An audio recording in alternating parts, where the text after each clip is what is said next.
The Pale Man by Julius Long.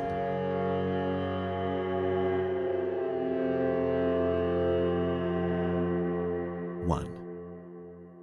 I have not yet met the man in number 212. I do not even know his name. He never patronizes the hotel restaurant, and he does not use the lobby. On the 3 occasions when we passed each other by, we did not speak, although we nodded in a semi-cordial, non-committal way. I should very much like to make his acquaintance. It is lonesome in this dreary place. With the exception of the aged lady down the corridor, the only permanent guests are the man in number 212 and myself. However, I should not complain, for this utter quiet is precisely what the doctor prescribed. I wonder if the man in number 212, too, has come here for a rest. He is so very pale. Yet I cannot believe that he is ill, for his paleness is not of a sickly cast, but rather wholesome in its ivory clarity. His carriage is that of a man enjoying the best of health. He is tall and straight. He walks erectly and with a brisk, athletic stride. His pallor is no doubt congenital, else he would quickly tan under this burning summer sun. He must have traveled here by auto, for he certainly was not a passenger on the train that brought me, and he checked in only a short time after my arrival. I had briefly rested in my room, and was walking down the stairs when I encountered him, ascending with his bag. It is odd that our venerable bellboy did not show him to his room. It is odd, too, that, with so many vacant rooms in the hotel, he should have chosen number 212 at the extreme rear. The building is a long, narrow affair, 3 stories high. The rooms are all on the east side, as the west wall is flush with a decrepit business building. The corridor is long and drab, and its stiff, bloated paper exudes a musty, unpleasant odor. The feeble electric bulbs that light it shine dimly, as from a tomb. Revolted by this corridor, I insisted vigorously upon being given number 201, which is at the front, and blessed with southern exposure. The room clerk, a disagreeable fellow with a Hitler mustache, was very reluctant to let me have it, as it is ordinarily reserved for his more profitable, transient trade. I fear my stubborn insistence has made him an enemy. If only I had been as self-assertive 30 years ago, I should now be a full-fledged professor instead of a broken-down assistant. I still smart from the cavalier manner in which the president of the university summarily recommended my vacation. No doubt he acted for my best interests. The people who have dominated my poor life invariably have. Oh well. The summer's rest will probably do me considerable good. It is pleasant to be away from the university. There is something positively gratifying about the absence of the graduate student face. If only it were not so lonely. I must devise a way of meeting the pale man in number 212. Perhaps the room clerk can arrange matters. 2.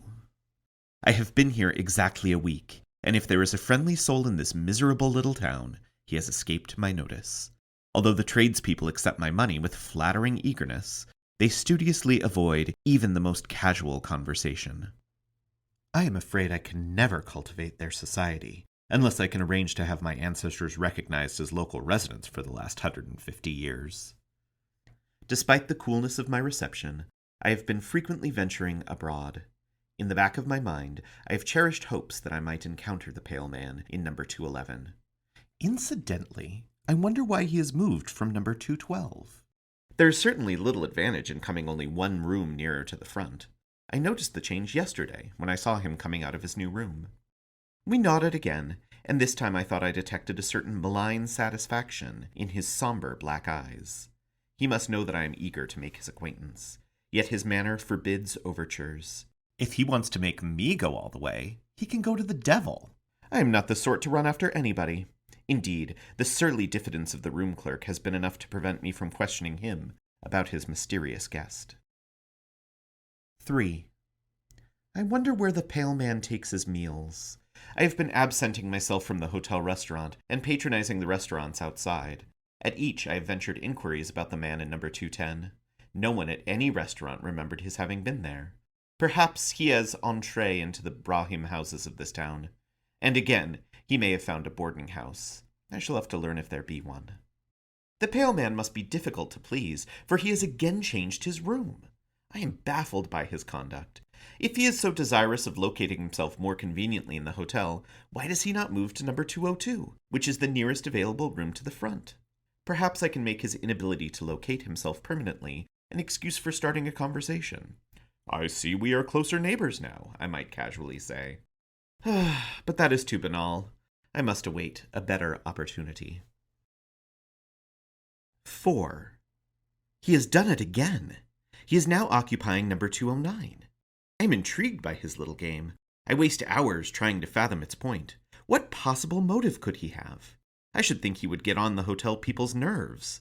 I wonder what our combination bellhop/chambermaid thinks of having to prepare 4 rooms for a single guest. If he were not stone deaf, I would ask him. At present, I feel too exhausted to attempt such an invigorating conversation. I am tremendously interested in the pale man's next move.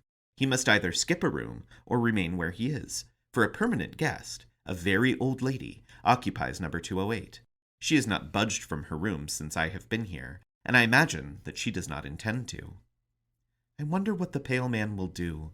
I await his decision with the nervous excitement of a devotee of the track on the eve of a big race. After all, I have so little diversion. 5.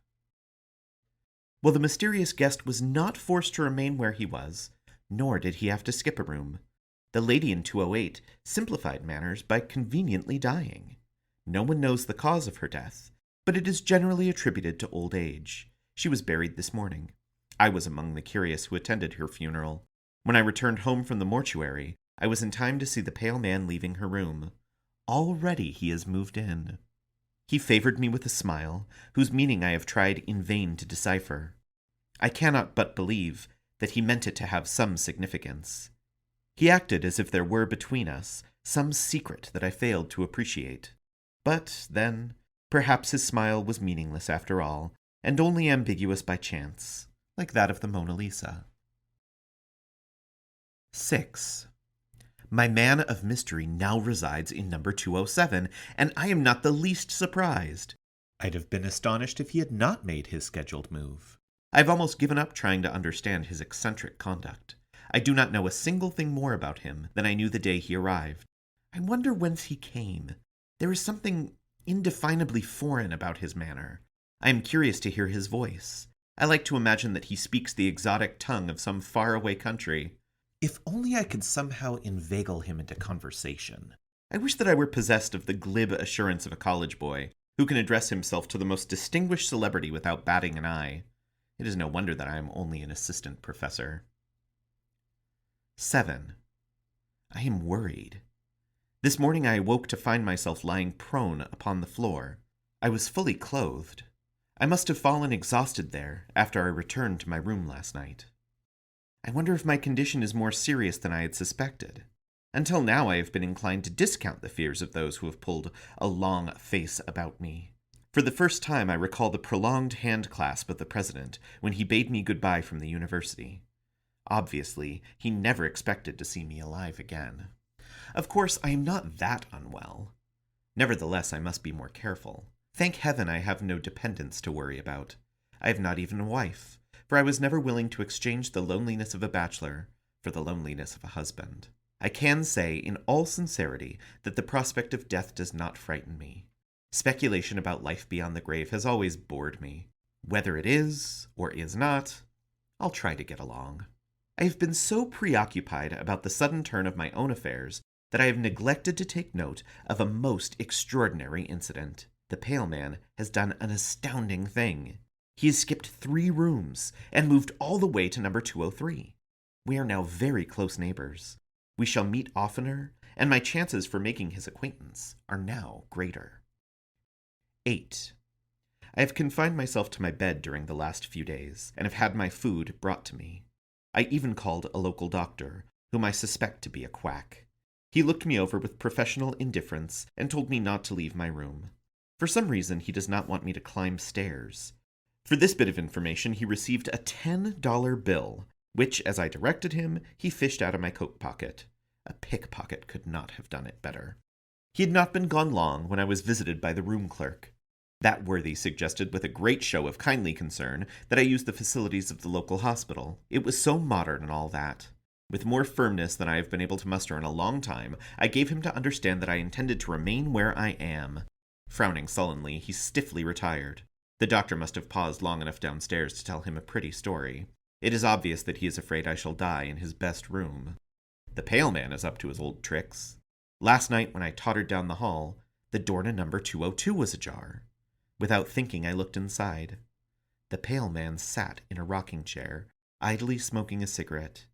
He looked up into my eyes and smiled, that peculiar, ambiguous smile that has so deeply puzzled me.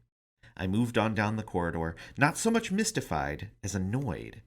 The whole mystery of the man's conduct is beginning to irk me. It is all so inane, so utterly lacking in motive. I feel that I shall never meet the pale man, but at least I am going to learn his identity. Tomorrow I shall ask for the room clerk and deliberately interrogate him. 9. I know now. I know the identity of the pale man, and I know the meaning of his smile. Early this afternoon I summoned the room clerk to my bedside. "Please tell me," I asked abruptly, "who is the man in number 202? The clerk stared, wearily and uncomprehendingly. "You must be mistaken. That room is unoccupied." "Oh, but it is!" I snapped in irritation. "I myself saw the man there only 2 nights ago. He is a tall, handsome fellow with dark eyes and hair. He is unusually pale. He checked in the day that I arrived." The hotel man regarded me dubiously, as if I were trying to impose upon him. "But I assure you there is no person in the house. As for his checking in when you did, you were the only guest we registered that day." "What? Why, I've seen him 20 times. First he had number 212 at the end of the corridor. Then he kept moving forward to the front. Now he's next door in room 202. The room clerk threw up his hands. "You are crazy," he exclaimed. And I saw that he meant what he said. I shut up at once and dismissed him. After he had gone, I heard him rattling the knob of the pale man's door. There is no doubt that he believes the room to be empty. Thus it is that I can now understand the events of the last few weeks. I now comprehend the significance of the death in number 207. I even feel partly responsible for the old lady's passing. After all, I brought the pale man with me. But it was not I who fixed his path. Why he chose to approach me room after room through the length of this dreary hotel, why his path crossed the threshold of the woman in 207, those mysteries I cannot explain. I suppose I should have guessed his identity when he skipped 3 rooms the night I fell unconscious upon the floor. In a single night of triumph he advanced until he was almost to my door. He will be coming, by and by, to inhabit this room, his ultimate goal. When he comes, I shall at least be able to return his smile of grim recognition. Meanwhile, I have only to wait beyond my bolted door.